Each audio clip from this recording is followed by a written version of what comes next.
Okay, while we're pulling up his slides, I want to introduce you to Dr. Chris Bergstrom, who is an ocular oncologist here at the Emory Eye Center.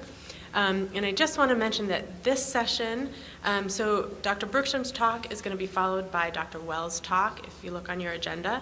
And for those of you who may not want to be a part of these talks, we're going to have a concurrent session led by Anne-Marie Montijo on resiliency in ocular melanoma in the Mary Gay room, which is the room we were in last night. It's just adjacent to this room. So just wanted to let you know that these sessions will be happening at the same time. So we'll have Dr. Bergstrom talk, then Dr. Wells, and then we'll have some time for Q&A with both of them together up here.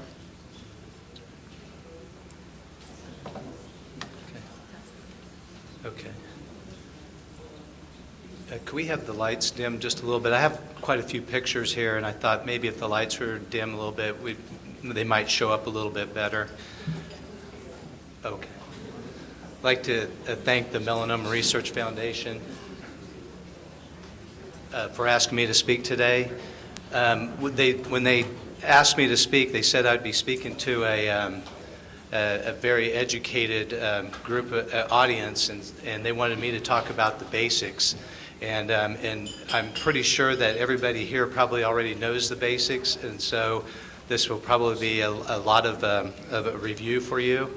When I was trying to decide how to give this talk, I thought about the best way to present this might be the way I would present it to a new patient when I see him in the clinic. So I'm going to get started here. I have no financial disclosures. This is sort of an outline of what I'm going to talk about. So when I see a new patient, I would say most of the time I already know the diagnosis before I walk into the room. And I know that the conversation is going to be, usually it's lengthy. And the things I try to talk about are basically fall into three different categories. The first thing I talk to the patients about is a diagnosis. You know, how do I know that this is ocular melanoma in your eye? And once I've convinced them that this is ocular melanoma, what are we going to do about it? And then the third phase of my talk usually focuses on prognosis. And so those were the three things I thought maybe I would focus on mostly today. And I'm pretty sure that my talks with the patient usually last more than 30 minutes. So I'm going to have to hurry if I'm going to try to go over all this in 30 minutes. This is just a little bit about terminology. You hear ocular melanoma, choroidal melanoma, ciliary body melanoma, uveal melanoma, iris melanoma. And so basically, uveal melanoma arises from pigment cells or melanocytes in the uveal tract. And in this cartoon model, the uveal tract you can see comprises the iris, the ciliary body, and the choroid. And so uveal melanoma, by far and away, most of the melanoma, 95% of the melanoma occurs in the posterior uveal tract, either choroid and less often in the ciliary body, and then rarely do we see, less commonly I should say, do we see iris melanoma. As you all know, this is the most common primary intraocular malignancy in adults, and it accounts for approximately 5 to 10% of all melanoma, with an annual incidence of approximately 6 to 8 cases per million. This is roughly 1/8 of that of cutaneous melanoma. Most patients have no known family history, and as you all know, when melanoma metastasizes, it metastasizes through the hematologically or through the bloodstream, most frequently to the liver. The incidence increases with age and peaks around the age of 60 years. There's no sex preponderance. It's very rare in non-white races. However, I have seen a handful of black patients. I've had patients from India. I've seen patients with Hispanic descent, and even from Middle Eastern, all with melanoma. Most cases are sporadic. We have no known family history. Risk factors include fair skin, blue or gray colored irises. There are a couple of congenital disorders that do increase the risk of uveal melanoma. They include ocular melanocytosis and neurofibromatosis. And this is a picture of a patient that I treated.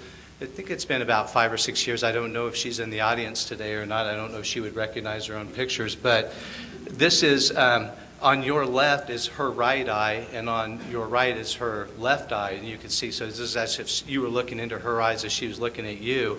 You can see the difference in the pigmentation between the fundus of the right eye and the left eye. And you can also see in the right eye that there's a melanoma in the temporal periphery there.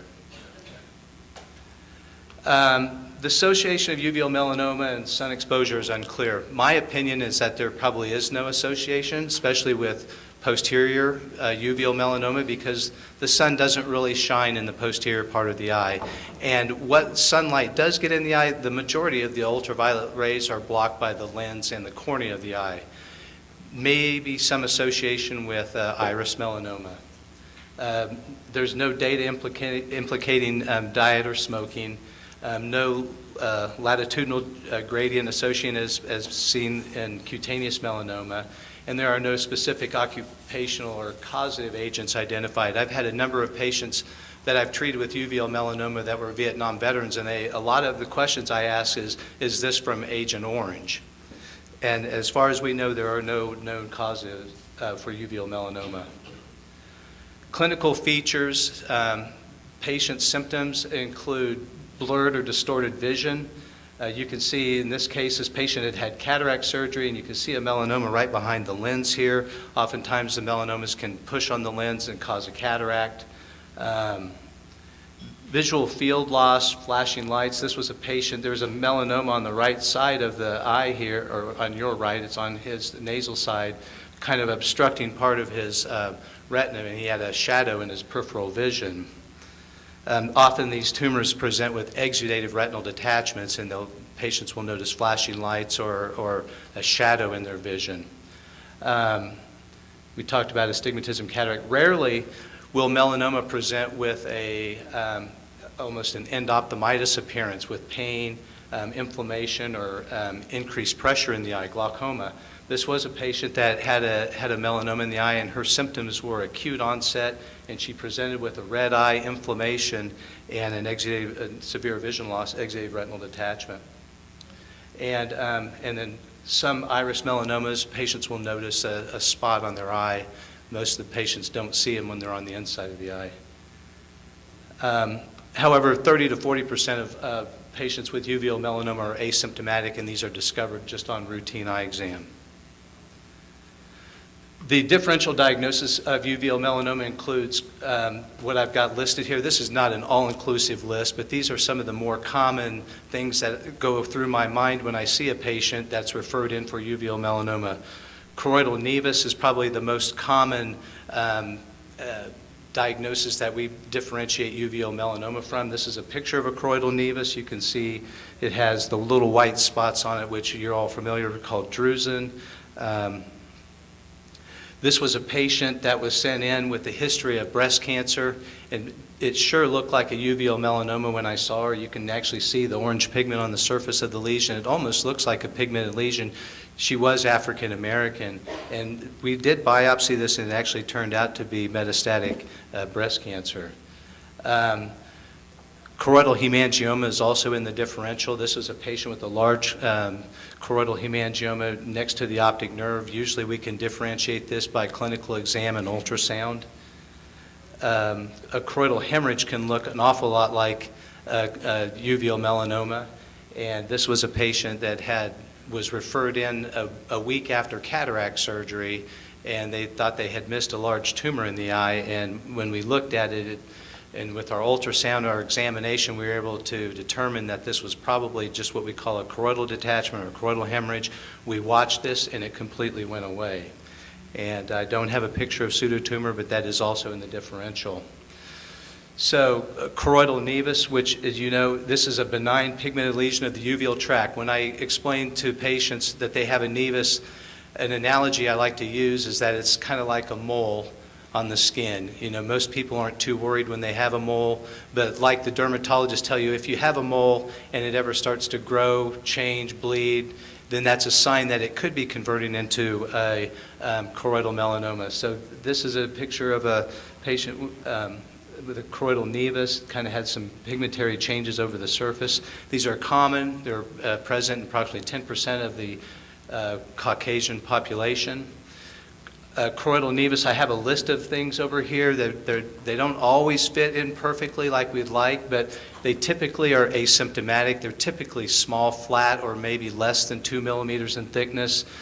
They usually don't have orange pigment, but they can have. They usually don't have subretinal fluid, but they can have subretinal fluid. So none of these are hard and fast rules, but these are just more generalizations. There's frequently drusen or pigmentary changes over the surface, which to me indicates this is something that's probably been there for a long time. If it has these changes, it's probably a chronic thing. And something that's small and flat that's been there for a long time, to me, is a good sign. That means if it was a melanoma and had been there for a long time, it probably would have grown by now. When we do ultrasound, they tend to have maybe medium or higher internal reflectivity. They can be associated with abnormal blood vessels and bleeding. They're what I would think of as more of a dormant lesion. They just stay stable, and they can often be seen with a halo of atrophy around them.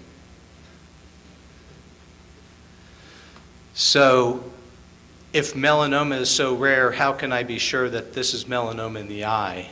And we know that melanoma is a clinical diagnosis, and we are confident probably greater than 95% of the time that this is melanoma, just based on eye exam and just based on our ancillary testing.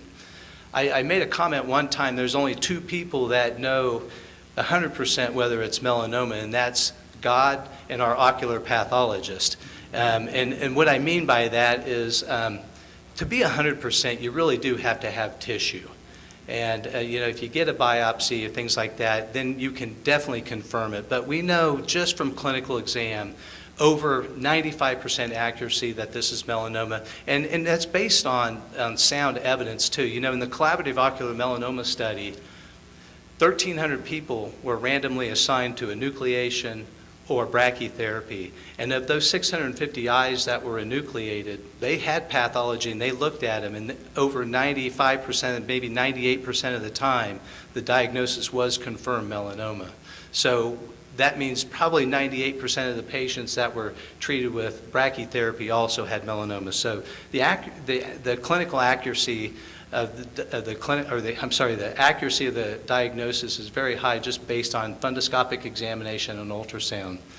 Things that we look at, and you're probably all familiar with this mnemonic to find small ocular melanoma, and now they've added to using helpful hints daily. But is a mnemonic to remember the features that I specifically look for when I'm evaluating a patient. That is the thickness of the tumor, is there fluid associated with it, do patients have symptoms? Is there orange pigment? And is this lesion located at the margin of the disc? These are all risk factors for a lesion that's probably going to grow. Ultrasound gives us a lot of information about the shape of the tumor, the internal acoustics of the tumor, and its vascularity as well.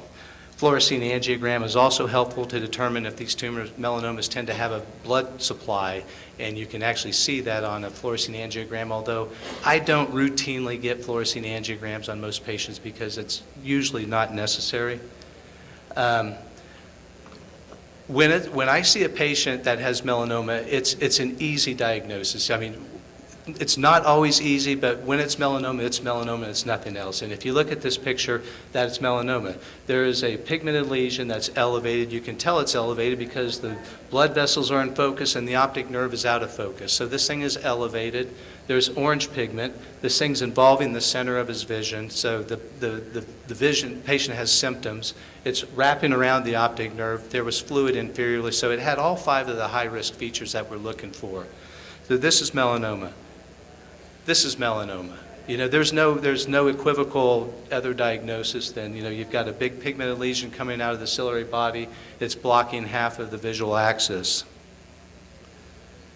So going through the mnemonic to find small ocular melanoma, lesions greater than 2 millimeters in thickness is concerning for melanoma. When there's subretinal fluid, here is a patient that had a very, very small tumor adjacent to the optic nerve. You can see there's some orange pigment there, but there's also a cup of subretinal fluid that involves the fovea, so the vision was down. This was a diagnosis of a small melanoma just based on these high-risk features.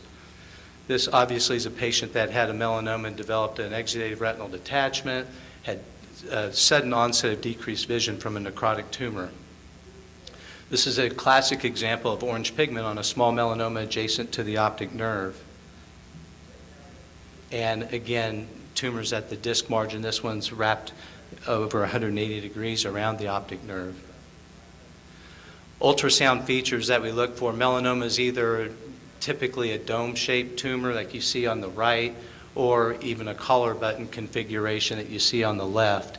Both of these tumors also have an exudative retinal detachment. That's the strand that seems to be coming down from the bottom half of the tumors there. That's fluid underneath the retina. The A scan that we do on patients with ultrasound shows that melanoma has what we call low internal reflectivity. As the sound waves pass through the vitreous cavity, you have low internal reflectivity, which would be represented over here. When the sound waves hit the anterior surface of the tumor, you get the high spike in the middle. As the sound waves pass through the tumor, the internal reflectivity drops back down low again, and then as the sound waves hit the back of the eye, you see the high spikes in the back. There's really nothing else that causes that type of ultrasound, those ultrasound characteristics. This is a patient, can somebody hit the little play, Jill, can you? This was a patient that presented with, it was a very, very poor view. There was a vitreous hemorrhage, and it looked like there was a mass. There was subretinal fluid. I think if you touch the screen down at the bottom, it might play with the mouse.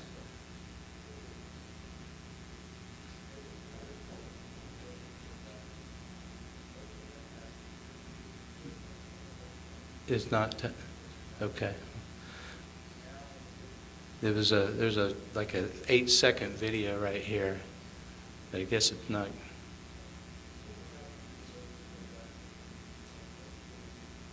The mouse won't come up on there? Oh, okay, I just can't see, okay. That means maybe my other video won't play either. Right at the bottom, touch at the bottom there, the bottom left corner of the slide, of the picture.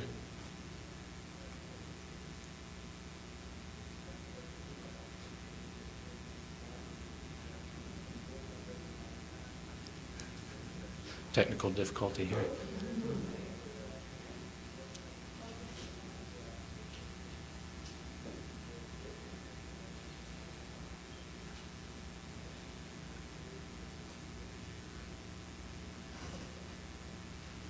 It's okay, we could.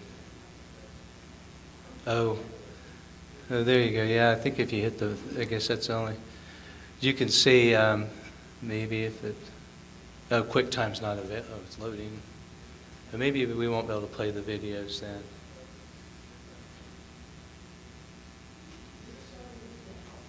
It's okay. We can just go, yeah, let's just go back. They may not have QuickTime loaded on the computer then.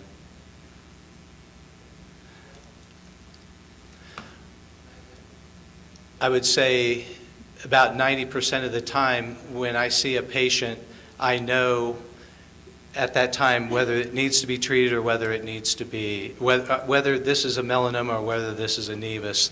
And then about 10% of the time, I'll see patients that I'm just not sure. This was a patient that I saw within the past year, and she presented, it was about a year ago with this. She was referred in for a small pigmented lesion near the optic nerve. It was 1.2 millimeters thick. There was a little bit of fluid on the OCT, and I'll show you that in just a minute.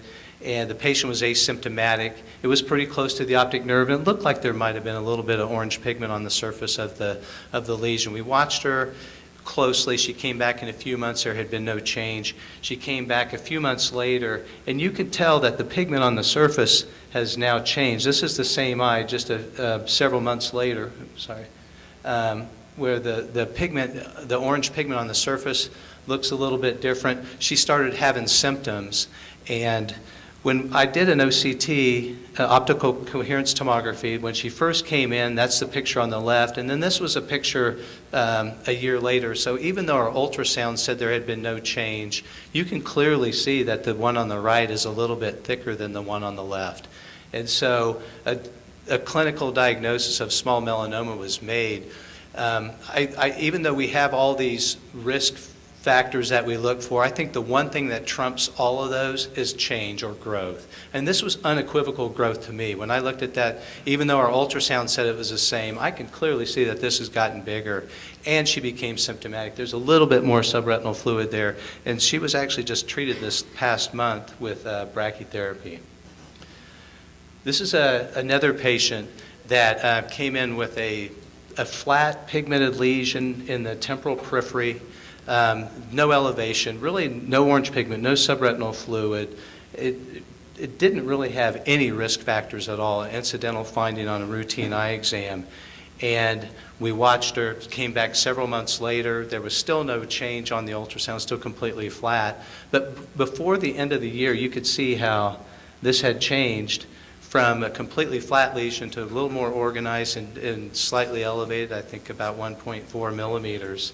And again, even though there might have been some equivocal orange pigmentary change there was no subretinal fluid. It's still less than 2 millimeters. It's not touching the optic nerve.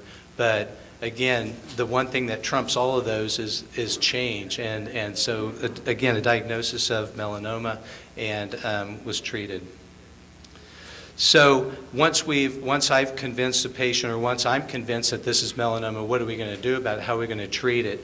And observation is rarely a treatment, although I can think of maybe 2 or 3 patients in the past 10 years that were in their mid-90s that had melanoma in their eye that decided they didn't want to have anything done. I can't hardly blame them, and we just watched them as long as they don't develop a blind, painful eye. You know, some of them still see fine, some of them don't have good vision. And some of them are so big, the only option is enucleation. So I have watched a couple patients. Enucleation is still a treatment option, although much less commonly than it was 20 years ago. Brachytherapy is the mainstay of treatment in most centers in the United States. There are at least 3 places that use the proton beam. I know they do it in Boston, they do it in Jacksonville, and I know they do it in San Francisco. Surgical resection is rarely a treatment anymore, and thermal laser treatment has kind of fallen out of favor over the past 15 years as well because of high recurrence rates. This is an example of an eye that needed to be enucleated. You can see the tumor fills the entire eye. There was no way of treating this with radiation. I've had patients that come in with no light perception, a blind, painful eye, and they have a large melanoma. The best way to treat that is enucleation.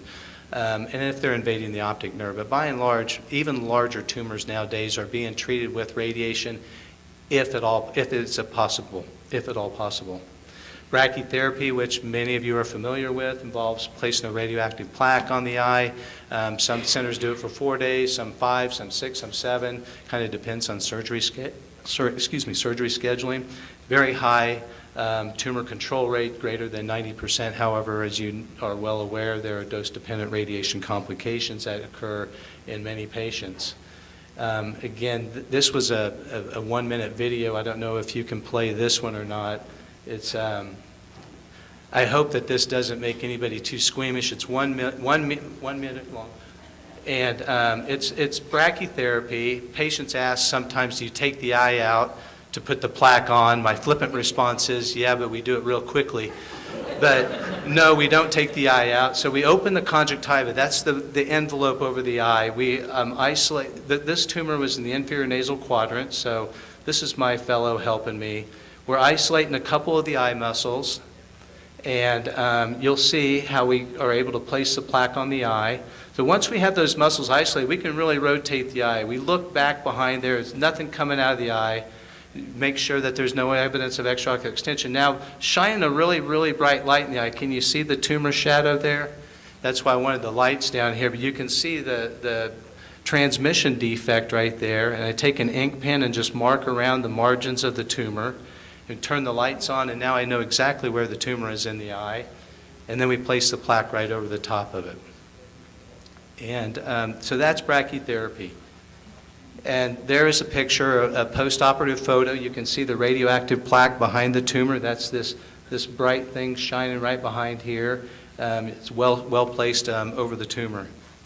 And so for an extended period, for a constant period, there's just radiation that just goes right into the tumor. We tend to do them 7 days here, so it's 168 hours of radiation. The dose of radiation is pretty much the same. It's just how fast it's given. So the goals of our treatment, and I think other people have used this same, our number one goal is to save the life. Patients are, at first they're worried, oh gosh, am I going to lose my vision? And you kind of have to set the perspective is that, well, our main goal here is really just to save your life. Our number 2 goal is to save your eye, and our number 3 goal would be to save your vision, and in that order. After patients are treated, they're like my macular degeneration patients. They become patients for life because they need to have regular follow-up visits to make sure that the tumor is regressing. These tumors don't disappear, as you know. They shrink or they stop growing. A lot of times they'll flatten out, but rarely do they completely flatten out to a flat scar. And then metastatic surveillance. And we'll talk just a little bit about that in a few minutes. And then there are complications that develop after brachytherapy, and Dr. Wells will talk more about that in a little bit. Risk factors for metastasis. Historically, larger tumors have a higher risk of metastasis. Tumors located in the ciliary body, different cell types, vascular patterns, older patient age, all these have been looked at to try to determine which tumors are going to metastasize. But by far and away, the best way of predicting metastasis now, as you all know, is with genetics. The third thing I try to talk about after we talk about diagnosis and treatment is prognosis. I will offer patients biopsy if they want a biopsy of the tumor. It's not usually a biopsy for diagnosis, but it's usually a biopsy for prognosis. And this can be either done transsclerally or transretinally. It's not without some risk. It's not without some potential complications. And I try to be as objective as possible when I present this to the patients that if you want this, we can do it. It doesn't change how we're going to treat your eye. It might change how we follow you for the metastatic surveillance later. Studies have been done to determine whether patients want this prognostic information, and a couple of studies by one with Tara McCannell at the bottom. I would say most patients, when I offer the biopsy, not all, but most of them say they would like to know the genetics of the tumor, but not everybody does. Before I treat somebody, so after we've talked about diagnosis, treatment, and prognosis, the next thing is we're going to do a baseline screening exam. Usually it involves imaging. It's very, very rare to find that patients have metastatic disease at the time of diagnosis, but that doesn't mean they don't have metastatic disease. And I try to stress to the patients that most of these tumors, the theory is that if they're going to metastasize, they probably already have metastasized, and we just can't detect it. A CAT scan or an MRI can't see a melanoma cell in the liver. It has to lodge, it has to grow to a certain size before it's even detectable. And as you know, liver is the most dominant or predominant organ involved in metastatic disease. I did a survey a year and a half ago and presented this at the Academy in Chicago, and I asked ocular oncologists, do you recommend metastatic screening after treatment? And by far, the majority of ocular oncologists do recommend metastatic screening. And why do you recommend it if there still are not any good treatments? And I think a lot of patients like the reassurance, when they have a screen and it's negative, that there are no detectable metastases. There is also hope that and there is some evidence that earlier detection may help with other systemic treatments. Also to identify patients for clinical trials once adjuvant therapies are available, and most patients do desire the information for life planning. This was all over the board. I asked people, well, what type of screening do you recommend? And there was no consensus. Some say LFTs and chest x-ray, like they did in the COM study. Some do abdominal ultrasound, some do PET scan, CT scans, some do MRIs. So there's no consensus on how we should screen patients. There's no consensus on how often we should screen patients, and there's no consensus on how long we should screen patients. And then most people that do do the biopsies, probably adjust their metastatic surveillance based on the genetics of the tumor. Some of these tumors, as you know, have high risk of metastasis, and some of them have very low risk. And the patients that have a high risk are probably screened more. What I do now, if a patient has a high-risk tumor, a class 2 or a monosomy 3 tumor, is I'll usually send them to one of the ocular oncologists over at Winship and let them do the screening. And if patients have a low risk of class 1A tumor, then I may just say, let's do an abdominal ultrasound once or twice a year. So I think tumor biopsy and genetic testing can help identify high-risk patients, and screening protocols can be individualized for each patient based on tumor genetics, patient's age, overall health, and patient desire and motivation. I think that's all I have.